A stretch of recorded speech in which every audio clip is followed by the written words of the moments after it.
അറിയാതെ കട്ടായിപ്പോയി.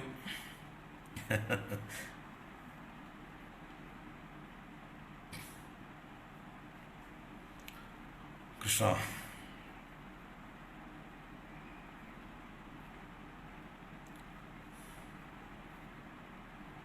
പെട്ടെന്ന് കട്ടായി പോയതാ. ഡാറ്റ ഒരു ദിവസത്തെ കപ്പാസിറ്റി കഴിഞ്ഞ് അടുത്ത GB പോകുന്നതിന് ഉള്ള ക്വസ്റ്റ്യൻ ഇങ്ങോട്ട് വന്നു. ഞാനത് മാറി ക്ലിക്ക് ചെയ്തു.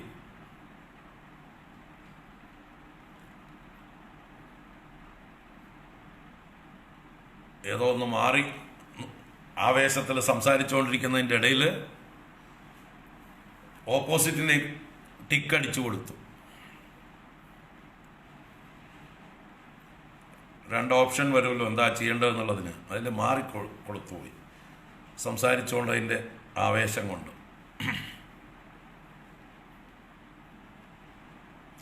സാരമില്ല.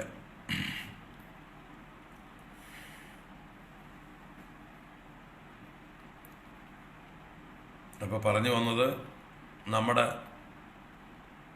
ഹിന്ദു സമൂഹത്തിന് ഒരു ഉണർവുമില്ല, ഒരു കാര്യവും ശ്രദ്ധിക്കുന്നില്ല. നമ്മുടെ ചുറ്റുപാടും നടക്കുന്നത്, നമ്മുടെ വിദ്യാഭ്യാസത്തിൽ നടക്കുന്നത്, നമ്മുടെ സംസ്കാരത്തെ മാറ്റിമറിച്ചുകൊണ്ടിരിക്കുന്നത്. ഓരോ കാര്യം എടുത്താലും പറയാനുണ്ട്. എത്ര പ്ലാൻഡാണ് മത മൗലികവാദികൾ, വർഗീയവാദികൾ ഈ കേരളത്തെ പച്ചയുടുപ്പിക്കാൻ ഒരു ഭാഗത്ത് ശ്രമിക്കുന്നു, മഞ്ഞയുടുപ്പിക്കാൻ എന്ന് പറഞ്ഞാൽ ക്രിസ്ത്യാനികളുടെ ഇവാഞ്ചലൈസേഷന് വേണ്ടി യോഹന്നാനെ പോലെയുള്ള ആളുകളുടെ പരിശ്രമങ്ങൾ വേറൊരു ഭാഗത്ത്, ശബരിമലയൊക്കെ നശിപ്പിക്കേണ്ടത് യോഹന്നാനെ പോലെയുള്ള ആളുകളുടെ ഉദ്ദേശ്യമാണ്. സ്കൂളുകളൊക്കെ പച്ചവൽക്കരിച്ചത് ജിഹാദികളുടെ ലക്ഷ്യമാണ്. എല്ലാം പച്ചവൽക്കരിച്ചു. എന്നിട്ട് എന്തെങ്കിലും ഒന്ന് കേന്ദ്രത്തിൽ നിന്ന് എന്തെങ്കിലും ഒന്നുണ്ടായാൽ കാവ്യവൽക്കരണം എന്ന് പറഞ്ഞ് ചെറിയ കാര്യങ്ങൾക്ക് വലിയ ബഹളം ഉണ്ടാക്കിയിട്ട് നിശബ്ദരാക്കുക. വിദ്യാഭ്യാസത്തെ കാവ്യവൽക്കരിക്കുന്നു എന്നും പറഞ്ഞ് ബഹളം ഉണ്ടാക്കിയിട്ട് എന്തിനാ ഹിന്ദുക്കൾ എന്ന് പറഞ്ഞ ജന്തുക്കൾ തന്നെ അതിന്റെ കൂട്ടത്തിൽ ബഹളം വയ്ക്കണം. കാവ്യവൽക്കരണം എന്ന് പറഞ്ഞുകൊണ്ട് വാസ്തവത്തിലൂടെ പച്ചവൽക്കരണമാണ് നടന്നുകൊണ്ടിരിക്കുന്നത്. പച്ചവൽക്കരണമാണ്. അതിന് കൂട്ടുനിൽക്കുന്നവരാണ് ഈ ചുവപ്പ് കമ്മ്യൂണിസ്റ്റ്. ഈ പച്ചവൽക്കരണം പൂർണ്ണമായി കഴിഞ്ഞു. വിദ്യാഭ്യാസത്തിൽ എല്ലായിടത്തും അവർക്കുള്ള ആനുകൂല്യങ്ങൾ എന്തെല്ലാമാണെന്നൊന്ന് അന്വേഷിക്കുക. ഇന്ന് കേരളത്തില് ഡോക്ടർമാര്, വക്കീൽമാരൊക്കെ കൂടുതൽ ആരാ പുതിയ ആൾക്കാർ വരണതെന്നൊന്ന് അന്വേഷിക്കുക. എല്ലാം ഒന്ന് അന്വേഷിക്കുക നിങ്ങൾ. ഭാവിയിൽ ഹിന്ദു ഡോക്ടർമാർക്ക് പണിയില്ലാതെയാവും. കാരണം ഹോസ്പിറ്റലുകളും ഇപ്പം അവരുടെയാണ്. കൂടുതൽ ഹോസ്പിറ്റലുകൾ കൺസ്ട്രക്ട് ചെയ്യുന്നത് അവരാണ്. അതിലേക്ക് മുതൽ മുടക്കുന്നത് അവരാണ്. ഒരു മുസ്ലിം ഡോക്ടർ അടുത്ത കുറെ കൂടി സ്പെഷ്യലിസ്റ്റ് ഡോക്ടറെ പ്രിസ്ക്രൈബ് ചെയ്യുമ്പോൾ കൊടുക്കുന്നത് മറ്റൊരു മുസ്ലിം ഡോക്ടറെ മാത്രമേ കാണാൻ പാടുള്ളൂ എന്ന് പറഞ്ഞിട്ടാണ്. അത് ഹിന്ദുക്കളടക്കം അതിൽ പെടുന്നുണ്ട്. അപ്പോൾ ഏറ്റവും നന്നായി പഠിച്ച ഹിന്ദു MD അല്ലെങ്കിൽ അതുപോലെയുള്ള സ്പെഷ്യലൈസ്ഡ് ഡോക്ടർമാര് പേഷ്യൻസ് ഇല്ലാതെ ഈച്ചയാട്ടിക്കൊണ്ടിരിക്കാൻ പോകുന്ന കാലം വരാനിരിക്കുന്നു. ഇതൊക്കെ ഒരുപാട് കാര്യങ്ങൾ, അടിയൊഴുക്കുകൾ നടന്നുകൊണ്ടേയിരിക്കുന്നുണ്ട്. അടിയൊഴുക്കുകളാണ്, നമ്മുടെ കാലുവാരുന്ന അടിയൊഴുക്കുകൾ ഒരുപാട് നടന്നുകൊണ്ടിരിക്കണം എല്ലാ രംഗത്തും. IPS അതുപോലെയുള്ളതായിട്ടുള്ള IAS രംഗത്തേക്ക് കൊണ്ടുവരുന്നത് മുഴുവൻ ഈ കൂട്ടരെയാണ്. ഹിന്ദുക്കൾ ആരെയും കാണാനില്ല. നമ്മുടെ ഹിന്ദു കുട്ടികൾ എല്ലാം വിദ്യാഭ്യാസത്തിന് വേണ്ടി വിദേശത്തേക്ക് പോകണു. അമേരിക്കയിലും അവിടെയും ഇവിടെയും പോയി സെറ്റിൽ ആവണു. നമ്മുടെ കുട്ടികളുടെ പൊടി പോലും ഇല്ല ഇവിടെ. അഥവാ പഠിച്ചാലും ഇവിടെ ജോലിയില്ല അവർക്ക്. ഒരു രക്ഷയില്ല. എല്ലാ ഗവൺമെന്റ് വകുപ്പുകൾ, സെക്രട്ടേറിയറ്റ് മുഴുവൻ നിറഞ്ഞിരിക്കുകയാണ് ജിഹാദികളെ കൊണ്ട്. അന്വേഷിക്കൂ നിങ്ങളൊന്ന്. എല്ലാ വകുപ്പുകളിലും സെക്രട്ടേറിയറ്റ് മുഴുവൻ ജിഹാദികളെ കൊണ്ട് നിറഞ്ഞിട്ടുണ്ട്. പോലീസ് വകുപ്പിന്റെ തലപ്പത്ത് വിദ്യാഭ്യാസ വകുപ്പിൻ്റെ തലപ്പത്ത്, എല്ലാ വകുപ്പിൻ്റെയും തലപ്പത്ത് മുഴുവൻ അവരാണ്. മെഡിക്കൽ വിദ്യാഭ്യാസം, മെഡിക്കൽ രംഗം. അപ്പം ഇതൊക്കെ ആലോചിക്കുമ്പോൾ ദേഷ്യം വരാതിരിക്കില്ല. ആ ദേഷ്യത്തിലാണ് ഞാൻ എവിടെയോ ഇത് ചെയ്തത്, ക്ലിക്ക് ചെയ്തത്. നിങ്ങളൊക്കെ ഉറങ്ങിക്കോളൂ, എല്ലാവരും ഉറങ്ങിക്കോളൂ.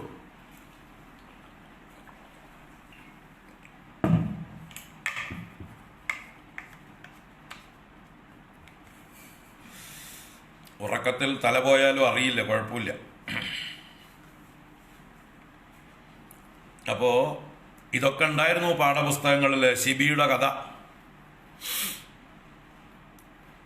ഇന്ദ്രനും അഗ്നിയും പരുന്തും പ്രാവുമായി വന്ന്, പ്രാവിൻ്റെ രൂപത്തിൽ അഗ്നി വന്ന് ശിബിയുടെ മടിയിൽ വന്ന് വീണു. അഭയം ചോദിച്ചു. തൻ്റെ പുറകെ തന്നെ കൊത്തി തിന്നാനായിക്കൊണ്ട് വലിയൊരു പരുന്ത്. ഈ പരുന്തിൽ നിന്ന് എന്നെ രക്ഷിക്കണേ എന്ന് ആ പ്രാവ് ശിബിയോട് അപേക്ഷിച്ചു. ശിബി അതിന് അഭയം കൊടുത്തു. ആ പരുന്ത് പുറകെ വന്നിട്ട് ശിബിയെ ചോദ്യം ചെയ്തു.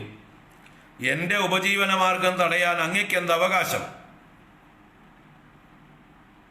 എൻ്റെ ഇരയെ വിട്ടുതരൂ, എനിക്ക് അർഹതപ്പെട്ട ഇരയാണത് എന്ന് പറഞ്ഞ് പ്രാവ് തർക്കിച്ചു.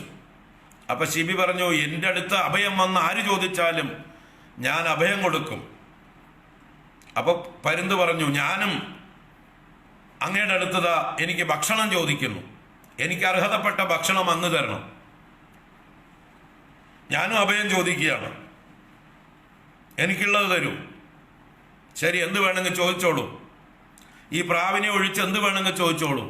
അപ്പോൾ ആ പരുന്ത് പറഞ്ഞു, എനിക്ക് ആ പ്രാവിന് തുല്യമായിട്ടുള്ള തൂക്കം അങ്ങയുടെ ശരീരത്തിൽ നിന്ന് മാംസം മുറിച്ചു തരണം, എങ്കിലേ ഞാൻ തൃപ്തനാവൂ എന്ന് പറഞ്ഞു. അങ്ങനെ ആ പ്രാവിനെ ഒരു തുലാസിൽ ഒരു തട്ടിൽ വെച്ചു. മറുതട്ടിലേക്ക് ശിബി തൻ്റെ തുടയിൽ നിന്ന് വാളുകൊണ്ട് മാംസം മുറിച്ച് വെച്ചു കൊടുത്തു. എത്ര വെച്ചാലും പ്രാവ് താഴ്ന്നു തന്നെ നിൽക്കുന്നു. ഈ മാംസത്തിൻ്റെ തട്ട് താഴുന്നില്ല. ശിബിയുടെ ശരീരം മുഴുവൻ വെക്കേണ്ട ഒരു അവസ്ഥയായി. അവസാനം ശിബി സ്വയം തന്നെ ബലി കൊടുക്കാൻ ആ തട്ടിലേക്ക് കയറാൻ തയ്യാറാവുകയാണ്. അപ്പോഴാണ് ആ പ്രാവും പരുന്തും തങ്ങളുടെ യഥാർത്ഥ രൂപം പ്രദർശിപ്പിച്ചത്. പരുന്ത് ഇന്ദ്രനും പ്രാവ് അഗ്നിദേവനുമായി രണ്ടുപേരും ശിബിയോട് പ്രസാദിച്ച് അനുഗ്രഹിച്ച് അദ്ദേഹത്തിൻ്റെ ദേഹത്തിനുണ്ടായിട്ടുള്ള മുറിവുകൾ അപ്പം തന്നെ അപ്രത്യക്ഷമായി. അങ്ങനെ അദ്ദേഹത്തെ അനുഗ്രഹിച്ച് അദ്ദേഹത്തിൻ്റെ പരീക്ഷയിൽ അദ്ദേഹം പൂർണ്ണമായി വിജയിച്ച ആ ഒരു കഥ, അതാണ് ശിബിയുടെ വംശം. ആ ശിബിയുടെ വംശത്തെയാണ് ശൈബ്യന്മാരെന്ന് പറയുന്നത്. കൃഷ്ണന്റെ പത്നിമാരിൽ ഒരാൾ ശൈബ്യ ഉണ്ട്. ലക്ഷ്മണയാണോ നഗ്നജിതിയാണോ? ശൈബ്യ എന്നുള്ള പേരിൽ നഗ്നജിതിയാണ്. നഗ്നജിതിയുടെ പേര് ശൈബ്യ എന്ന്.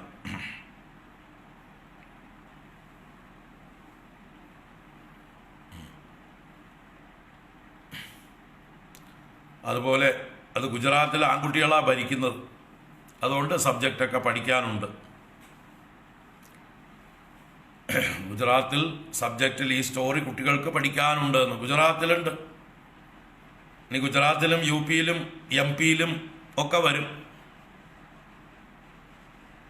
എവിടെയൊക്കെ BJP സ്ട്രോങ് ആയിട്ടുണ്ടോ അവിടെയൊക്കെ ഹൈന്ദവ ധർമ്മം പഠിക്കാനുണ്ടാവും കുട്ടികൾക്ക്. ഇതൊന്നും പഠിച്ചുകൊണ്ട് മറ്റു ധർമ്മത്തിലുള്ളവർക്കും ഒരു ദോഷവുമില്ല. അവർക്കും നല്ല പാഠങ്ങൾ തന്നെയാണിത്. അവർ അള്ളാഹുവിനെ തന്നെ ഭജിച്ചാൽ മതി, ഈ കഥകൾ മാത്രം കേട്ടുകൊണ്ട്. പക്ഷെ അറിവുണ്ടാവണം. അറിവ് അതെവിടുന്ന് ഉണ്ടാവാനാ? വിവരക്കേട് പഠിക്കുന്നിടത്ത് വിവരക്കേടല്ലേ ഉണ്ടാവുള്ളൂ. അപ്പോൾ പറഞ്ഞു വന്നത്, ആ ശിബി സ്വന്തം ദേഹത്തെ കൊടുത്തുകൊണ്ട് ദാനം ചെയ്തുകൊണ്ട് അനശ്വരനായി. അതാണ് ദദ്ദിങ് ശിബി പ്രഭൃതയ കോ വികൽപ്പോ ധരാദിഷു. അപ്പൊ പിന്നെ എന്തിനു സംശയിക്കണം ഭൂമി കൊടുക്കാനെന്നാണ് മഹാബലി ചോദിക്കുന്നത്. ധരാദിഷു, ധര എന്നാൽ ഭൂമി. എന്റെ പ്രാണനെ കൊടുക്കാനല്ലല്ലോ പറഞ്ഞത്, വെറും ഭൂമിയല്ലേ ചോദിച്ചുള്ളൂ. ആ ഭൂമിയെ കൊടുക്കാൻ എന്തിനെനിക്ക് വികല്പം? വികല്പം എന്നാൽ സംശയം. എന്തിന് രണ്ട് ചിന്ത? എന്തിനെനിക്ക് confusion? Why should I think about it? ചിന്തിക്കേണ്ട കാര്യമേ ഇല്ല. ഭൂമിയല്ലേ ചോദിച്ചുള്ളൂ, എന്റെ പ്രാണനെ ചോദിച്ചിട്ടില്ലല്ലോ. അപ്പൊ പ്രാണനെ കൊടുക്കുന്ന ആളുകളുടെ പാരമ്പര്യമാണ് നമുക്കിവിടെ ഉള്ളത്. മറ്റുള്ളവർ വന്ന് അഭയം ചോദിച്ചാൽ സ്വന്തം പ്രാണനെ കൊടുക്കുന്ന ആളുകളാണ് നമ്മുടെ പൂർവികർ. കാരണം അവർക്ക് ദേഹാഭിമാനമില്ല. അവരൊക്കെ ഋഷികളായിരുന്നു. ദേഹത്തിനേക്കാൾ ആത്മാവിനെ കണ്ടവരായിരുന്നു. അവര് ആത്മബോധമുള്ളവരായിരുന്നു. അപ്പൊ നിത്യമായ ആത്മാവിനെ ഉറച്ച് അറിഞ്ഞുകൊണ്ട് അനിത്യമായ ദേഹം അത് എപ്പോഴാണെങ്കിലും പോകാനുള്ളതാണ്, അത് വല്ലവർക്കും പ്രയോജനപ്പെടുകയാണെങ്കിൽ അതുകൊണ്ട് പോകട്ടെ എന്ന് വിചാരിക്കുന്ന പരോപകാരാർത്ഥം ഇതം ശരീരം എന്ന് കരുതിയിരുന്ന പൂർവീകരാണ് നമ്മുടെ പൂർവീകർ.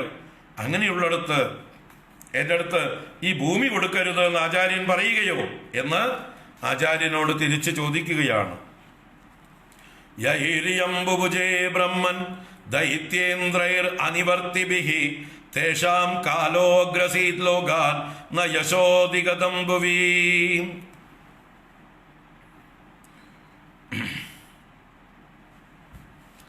ഇവിടെ ചോദിക്കണം, അല്ലയോ ബ്രഹ്മൻ, ബ്രഹ്മൻ എന്നാൽ ഗുരുവിനെ, ബ്രാഹ്മണോത്തമ ശുക്രാചാര്യരെ, അനിവർത്തിഭിഃ ഐ ദൈത്യേന്ദ്രൈഃ ഇയം ബുഭുജേ, യുദ്ധത്തിൽ പിന്തിരിയാത്തവരായിട്ടുള്ള പൂർവീകരായ ദൈത്യേന്ദ്രന്മാരാൽ, നമ്മുടെ പൂർവീകരാൽ ഈ ഭൂമി ഭുജിക്കപ്പെട്ടു. എന്നാൽ തേഷാൻ ലോകാൻ കാലഹ അഗ്രസീത്, അവരുടെ ലോകങ്ങളെ, അവരുടെ വിഷയങ്ങളെയെല്ലാം കാലം ഗ്രസിച്ചു കളഞ്ഞു.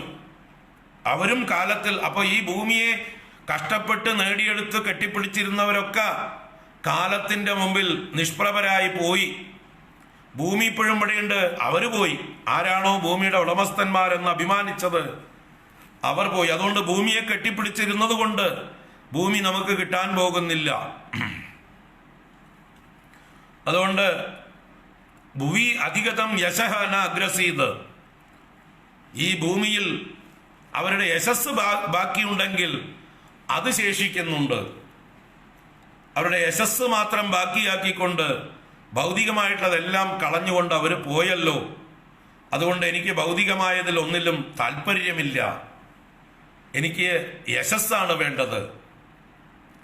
എനിക്ക് ഈ ദാനത്തിൽ നിന്നും ഞാൻ പിന്തിരിയാൻ തയ്യാറല്ല. സുലഭായുധി വിപ്രർഷേ ഹനിവൃത്ത തനുത്യജ ന തഥാ തീർത്ഥ ആയാതേ ശ്രദ്ധയായേ ധനത്യജ. പറയണു, അല്ലയോ വിപ്രർഷേ, അങ്ങ് ഋഷിയാണ്, ബ്രാഹ്മണനാണ്. അല്ലയോ ശുക്രാചാര്യരെ, യുധി അനിവൃത്താഹ തനുത്യജ സുലഭാഹ, യുദ്ധത്തിൽ പിന്തിരിയാതെ മരിക്കാൻ തയ്യാറുള്ള ആളുകൾ എത്രയോ ഉണ്ട്. സുലഭങ്ങളാണ്, ശരിയാ. അവരെന്തിനു വേണ്ടിയാ മരിക്കുന്നത്? ധനത്തിന് വേണ്ടിയിട്ടാ. ഭൂമിക്കും ധനത്തിനും വേണ്ടി യുദ്ധം ചെയ്ത് ശരീരം വെടിയാൻ തയ്യാറാവുന്നു. അവർക്ക് ശരീരത്തെക്കാൾ വലുതാണ് ധനം. എന്നാൽ തഥാ തീർത്ഥേ ആയാതെ, നല്ല പുണ്യമുഹൂർത്തങ്ങളിൽ, പുണ്യസ്ഥലങ്ങളിൽ സജ്ജനങ്ങൾക്ക് ശ്രദ്ധയാ ധനത്യജ ഏന, അപ്പൊ ആർക്കാണോ ധനം വേണ്ടപ്പോൾ കൊടുക്കാൻ മനസ്സുള്ളത് അങ്ങനെയുള്ളവരെ കാണാനില്ല. ധനത്യാഗികളെ കാണാനില്ല. ധനത്തെ മോഹിച്ചുകൊണ്ട് പ്രാണനെ കളയുന്നവർ, മൂഢന്മാര് ഇഷ്ടം പോലെ ഉണ്ട് ഇവിടെ. ധനത്തിനും ഭൂമിക്കും വേണ്ടി സ്വന്തം പ്രാണനെ വരെ ഉപേക്ഷിക്കാൻ തയ്യാറാണ് അവര്. പക്ഷേ ആ ധനത്തിൽ അല്പം പോലും ത്യജിക്കാൻ അവർക്ക് മനസ്സില്ല. സജ്ജനങ്ങൾക്ക് നല്ല മുഹൂർത്തങ്ങൾ, ഇതാണ് തീർത്ഥേ ആയാതെ എന്ന് പറയുന്നത്. തീർത്ഥം എന്നാൽ നല്ല മുഹൂർത്തങ്ങൾ, നല്ല അവസരങ്ങൾ, നല്ല വ്യക്തികൾ, നല്ല സ്ഥാനങ്ങൾ. എവിടെ വെച്ച് ദാനം ചെയ്താൽ പുണ്യം ഇരട്ടിയായിരിക്കുമോ അക്ഷയ്യമായിരിക്കുമോ? അങ്ങനെയുള്ള സന്ദർഭങ്ങളിൽ അക്ഷയ തൃതീയ പോലെയുള്ള ദിവസങ്ങളിൽ ദാനം ചെയ്യുകയാണ് വേണ്ടത്. സ്വർണം വാങ്ങിച്ചു കൂട്ടുകയല്ല. മൂഢന്മാര് സ്വർണം വാങ്ങിച്ചു കൂട്ടുന്നുണ്ട്. സ്വർണം വാങ്ങിച്ചു കൂട്ടുകയല്ല വേണ്ടത്. അക്ഷയ തൃതീയയില് ദാനം ചെയ്യുകയാണ് വേണ്ടത്. പക്ഷേ ഇതാ ഈ മഹാബലി പറയുന്ന കൂട്ടർ തന്നെയാണ് എല്ലാം. സ്വന്തം പ്രാണനെ കളയും. എന്തിനാ? ഭൂമി പിടിച്ചെടുക്കാനും ധനം സമ്പാദിക്കാനും. അതിനുവേണ്ടി എന്ത് റിസ്ക്കും എടുക്കും. ചിലപ്പോൾ പ്രാണൻ പോയി എന്ന് വരും. എന്നാൽ നല്ല അവസരം കിട്ടുമ്പോൾ നല്ല ദാനം ചെയ്ത് പുണ്യം സമ്പാദിക്കാൻ എത്ര പേരുണ്ട് ഇവിടെ? അതാണ് മഹാബലി ചോദിച്ചത്. ന തഥാ തീർത്ഥ ആയാതെ ശ്രദ്ധയായേ ധനത്യജഃ. ധനത്തെ ത്യജിച്ചുകൊണ്ട് നല്ല പുണ്യം സമ്പാദിക്കുന്നവർ, യശസ് സമ്പാദിക്കുന്നവർ എത്ര പേരുണ്ട്? വിരലിലെണ്ണാവുന്നവരേ ഉള്ളൂ. അപ്പോ കൈമുദികന്യായേന ചോദിക്കുകയാണ്, മനസ്വിന കാരുണികസ്യ ശോഭനം യദർത്തി കാമോപനയേന ദുർഗതി കുതഃ പുനർബ്രഹ്മവിദാം ഭവാദൃശാം തതോ വടോരസ്യ ദദാമി വഞ്ചിതം.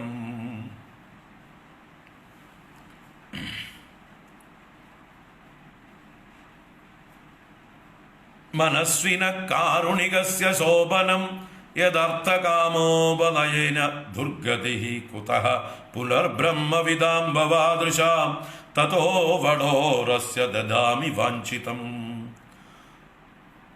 അർത്ഥികാമോപനയനേ യത് ദുർഗതി തത് മനസ്വിനഃ കാരുണികസ്യ ശോഭനം. അർത്ഥികളുടെ കാമപൂരണം, അതാണ് അർത്ഥികാമോപനയേന. അർത്ഥികൾ എന്ന് പറഞ്ഞാൽ തൻ്റെ മുമ്പിൽ വന്ന് യാചിക്കുന്നവർ. യാചിക്കുന്നവരുടെ ആഗ്രഹ പൂർത്തീകരണമാണ്.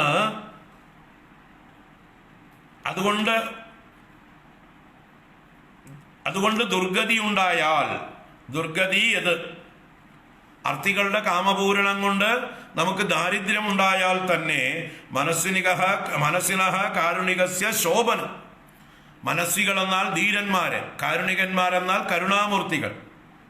അവർക്കത് ശോഭനമാണ്, അലങ്കാരമാണ്. അപ്പൊ മറ്റുള്ളവർക്ക് വേണ്ടി തൻ്റെ സർവസ്വവും കൊടുത്ത് താൻ ദരിദ്രനായാലും ഒരു ധീരൻ അതിൽ അഭിമാനിക്കുന്നു.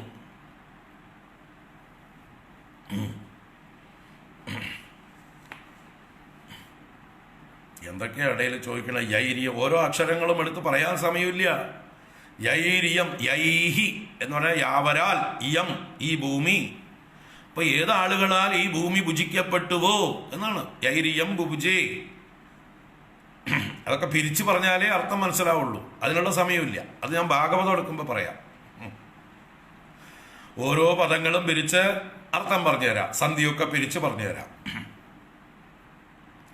ഇവിടെ എല്ലാ അക്ഷരങ്ങൾക്കും അർത്ഥം പറയാനുള്ള സമയമല്ല. ഇതിപ്പോൾ നാരായണീയം ക്ലാസ് ആയതുകൊണ്ട്.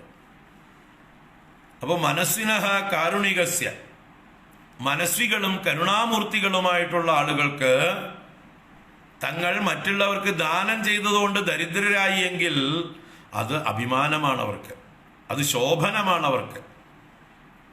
അപ്പൊ പിന്നെ അങ്ങേ പോലെയുള്ള മഹാത്മാക്കൾക്ക് ദാനം ചെയ്ത് ദാരിദ്ര്യം വന്നാൽ, സർവസ്വവും നഷ്ടപ്പെട്ടാൽ ഒരു മോശമില്ല മാഷേ എന്നാ പറയണത്. ആരോട്? ശുക്രാചാര്യനോട്.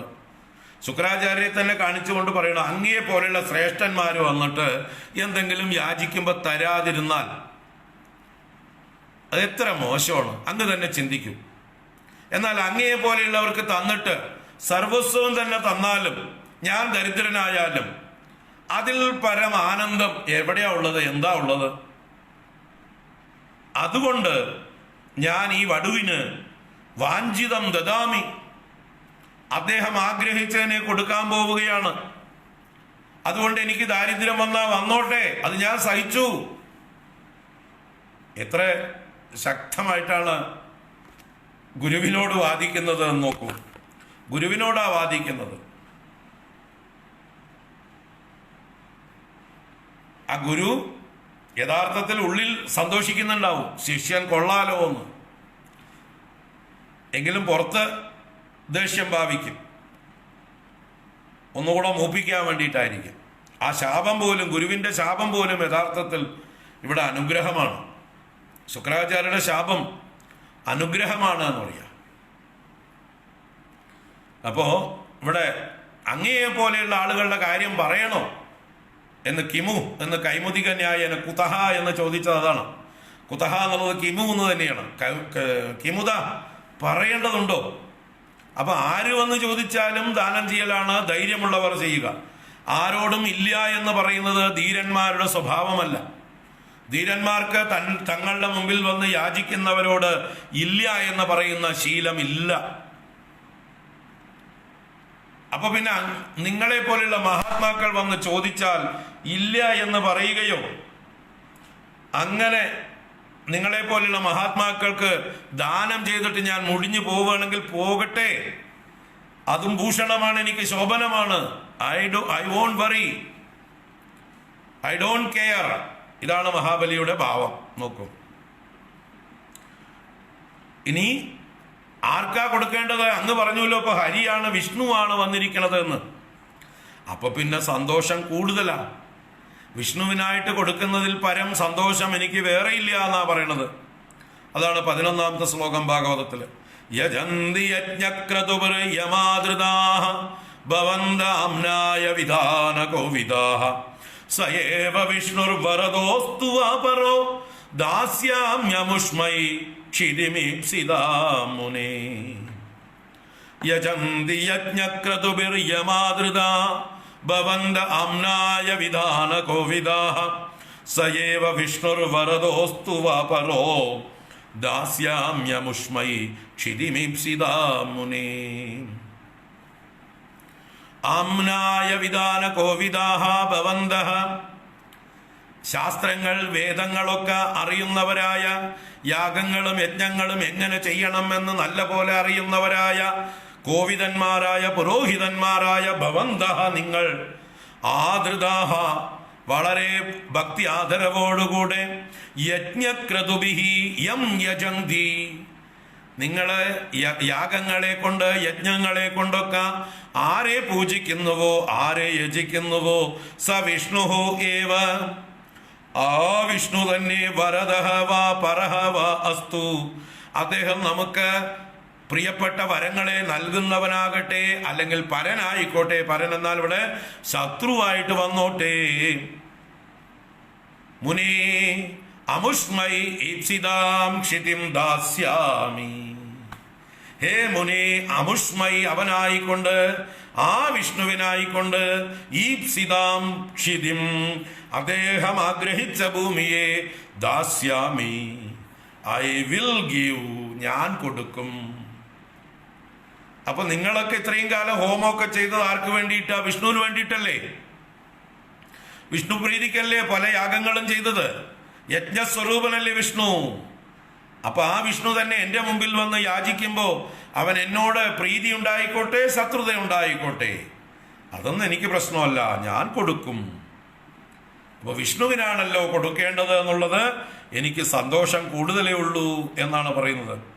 യദപ്യസൗ അധർമ്മേണ മാം ബധ്നീയാത് അനാഗസം തദാപ്യേനം ന ഹിംസിഷ്യേ ഭീതം ബ്രഹ്മതനും രിപും. ഇവിടെ വിഷ്ണുവിനെ ശരിക്ക് ജഗതീശ്വരൻ എന്നുള്ള ഭാവത്തിൽ അറിയുന്നില്ല, ഒരു ദേവൻ എന്നുള്ള ഭാവത്തിലാണ് വിഷ്ണുവിനെ കണക്കാക്കിയിരിക്കുന്നത്. ആര്? മഹാബലി. അതുകൊണ്ടാ പറയുന്നത് ഇവിടെ യദപി അസൗ, ഇനി അഥവാ അവൻ, അധർമ്മേണ മാം ബധ്നീയാത്, അധർമ്മം കൊണ്ട് എന്നെ ബന്ധിക്കുകയാണെങ്കിൽ, അനാഗസം നിരപരാധിയായ എന്നെ, ആഗസ് ചെയ്യാത്ത, അനാഗസം എന്ന് പറഞ്ഞാൽ നിരപരാധിയായ പാപിയല്ലാത്ത എന്നെ അവൻ ബന്ധിക്കുകയാണെങ്കിൽ, അധർമ്മേണ ബന്ധിക്കുകയാണെങ്കിൽ, തഥാപി അപ്രകാരമാണെങ്കിലും, ഏനം ന ഹിംസിഷ്യേ ഞാൻ അവനെ ഉപദ്രവിക്കുകയില്ല, ഹിംസിക്കുകയില്ല. കാരണം അങ്ങേര് വേഷം മാറി വന്നിരിക്കണു. ബ്രഹ്മതനും ഭീതം റിപും, അവൻ എൻ്റെ റിപുവാണെങ്കിലും ബ്രഹ്മതനുവെടുത്ത് ബ്രാഹ്മണ വേഷത്തിൽ വന്നിരിക്കുന്ന ശത്രുവാണ്, ഭയപ്പെട്ട് വന്നിരിക്കുന്ന ഭീരുവാണ്. ഭീരുവായി ബ്രാഹ്മണ വേഷം കെട്ടി വന്നിരിക്കുന്ന ആ വിഷ്ണുവിനെ ഞാൻ ഉപദ്രവിക്കുകയില്ല. അപ്പൊ ബ്രാഹ്മണ വേഷത്തിൽ വന്നതുകൊണ്ട് എൻ്റെ പാരമ്പര്യം ബ്രാഹ്മണരെ ഉപദ്രവിക്കലല്ല. അതുകൊണ്ട് ഞാൻ അവനെ ഹിംസിക്കില്ല. അവൻ വേണമെങ്കിൽ എന്നെ ഉപദ്രവിച്ചോട്ടെ, എന്നാലും ഞാൻ അവന് പ്രതികാരം ചെയ്യുകയില്ല. യേശവ ഉത്തമ ശ്ലോകോ ന ജിഹാസതി യശഃ ഹത്വാ മൈനാം ഹരേദ്യുദ്ധേ ശയീദ നിഹതോ മയാ.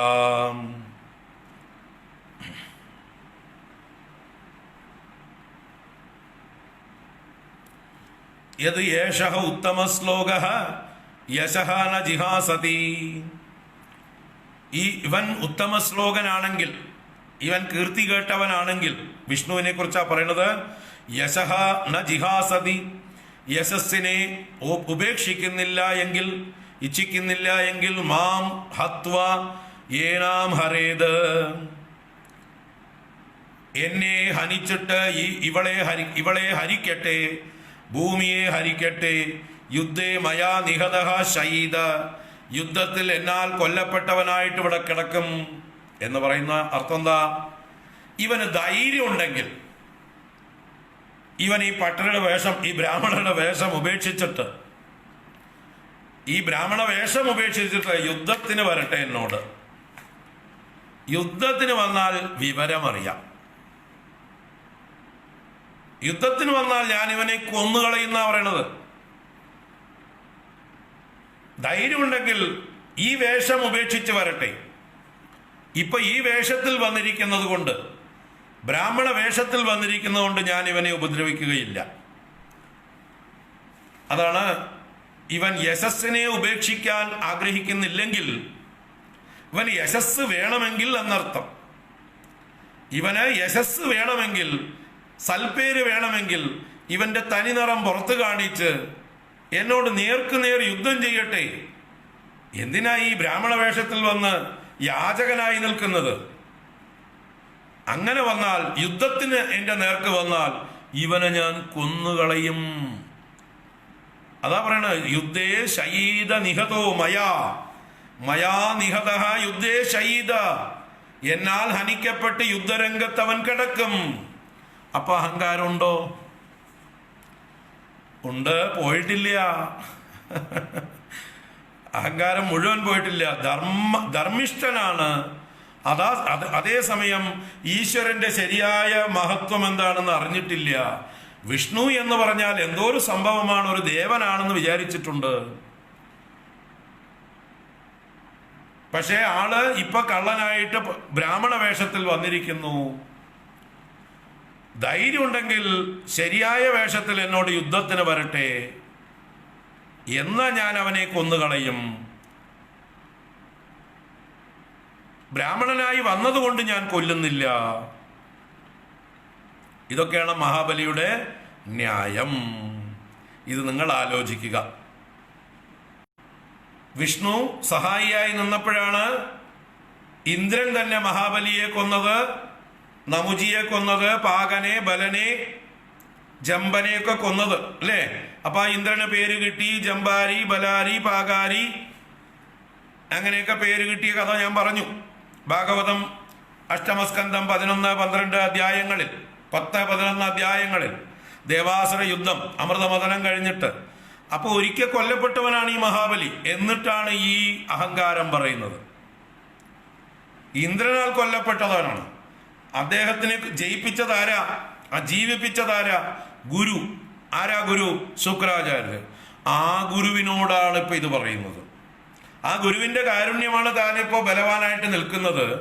അത് മറന്നിട്ട് ഗുരുവിനോട് ഇത്തിരി തട്ടിക്കേറിക്കൊണ്ട് അഹങ്കാരം പറയുന്നു, തന്നെ ആത്മപ്രശംസ ചെയ്യുന്നു. ഇത് ആത്മപ്രശംസയല്ലാതെ പിന്നെന്താണ്? ഇത്രയൊക്കെ മുമ്പ് പറഞ്ഞ വാക്കുകൾ മാത്രമായിരുന്നെങ്കിൽ കുഴപ്പമില്ലായിരുന്നു. ഇത് അവസാനത്തെ ഒരു അടിയടിച്ചു. അതിലെന്താ പറഞ്ഞത്? ഇവന് യശസ് വേണമെന്നുണ്ടെങ്കിൽ ഇവൻ എൻ്റെ നേർക്ക് യുദ്ധത്തിന് വരട്ടെ, എന്നാ ഞാൻ ഇവനെ കൊന്നിവിടെ തള്ളും. ഇപ്പൊ ഇവൻ ബ്രാഹ്മണ വേഷത്തിൽ വന്നതുകൊണ്ട് ഞാൻ ഇവനെ ഉപദ്രവിക്കുന്നില്ല. ഇത് നമ്മുടെ ആരെങ്കിലുമൊക്കെ മാർക്കറ്റിൽ നിന്ന് പൊങ്ങച്ചം പറയുന്ന പോലെ, ധൈര്യം ഉണ്ടെങ്കിൽ എൻ്റെ വീട്ടിൻ്റെ അടുത്ത് വാ, കാണിച്ചു തരാം എന്നൊക്കെ പറയാറില്ലേ? അതുപോലെയൊക്കെ ഉണ്ട്. ധൈര്യം ഉണ്ടെങ്കിൽ എൻ്റെ താടിയത്തോട് എന്നൊക്കെ പറയുന്നത് പോലെയുള്ള ഒരു വെല്ലുവിളിയാണ് ഇവിടെ നമ്മുടെ മഹാബലി അവസാനം കൊടവിട്ടുടച്ചത്. നേരത്തെ പറഞ്ഞത് മാത്രമായിരുന്നുവെങ്കിൽ മഹാബലി പാവെന്ന് പറയാം നമുക്ക്. ഇവിടെ അവസാനത്തെ ഈ ഒരു ഫൈനൽ സ്ട്രോക്ക് മഹാബലിയുടെ അഹങ്കാരം പോയിട്ടില്ല എന്നത് വ്യക്തമാക്കുകയാണ്. അപ്പോൾ ഇനി തുടർന്നുള്ള കാര്യം നമുക്ക് അടുത്ത ക്ലാസ്സിൽ കാണാം. നാളെ കുറച്ച് പണികളുണ്ട്, അതുകൊണ്ട് നാളെ ക്ലാസ് ഉണ്ടാവില്ല, മറ്റന്നാ പറയാം. നാളെ കുറച്ച് തിരക്കുകളുണ്ട്, എനിക്ക് കുറച്ച് 2 പ്രധാനപ്പെട്ട എൻഗേജ്മെൻറ്റുകളുണ്ട്. സോ മറ്റന്നാ കാണാം. നല്ല രസമുള്ള ഭാഗമാണ്, ആരും മിസ്സാക്കണ്ട. മറ്റന്നാ കാണാം, ചൊവ്വാഴ്ച. അപ്പോൾ വളരെ പ്രധാനപ്പെട്ട പോയിന്റുകളാണ്, ഓർമ്മിക്കുക. മഹാബലിയെ നമ്മൾ ന്യായീകരിക്കുമ്പോഴും ഇവിടെ ഒരു മർമ്മം കിടപ്പുണ്ട്, മഹാബലിയുടെ അഹങ്കാരം എന്ന മർമ്മം. 2 പ്രാവശ്യം ഇയാൾ അഹങ്കാരം പ്രകടിപ്പിക്കുന്നു. ലോകാനാമേകമീശ്വരം എന്ന് പറഞ്ഞതും ധൈര്യം ഉണ്ടെങ്കിൽ നേരിട്ട് യുദ്ധത്തിന് വരട്ടെ എന്ന് പറയുന്നതും. അപ്പൊ തൻ്റെ ബലത്തിലുള്ള അഹങ്കാരം അത് തന്നെയാണ് മഹാബലി എന്ന് പറയുന്നതിൻ്റെ അർത്ഥം. ഓക്കെ, നാളെ തുടരാം. ഓം കായേന വാചാ മനസേന്ദ്രിയൈർവാ ബുദ്ധ്യാത്മനാ വാ പ്രകൃതേ സ്വഭാവാത് കരോമി യദ്യത് സകലം പരസ്മൈ നാരായണായേതി സമർപ്പയാമി. ഓം ശാന്തി ശാന്തി ശാന്തി. ഹരി ഓം. ശ്രീ ഗുരുഭ്യോ നമഃ. ഹരി ഓം.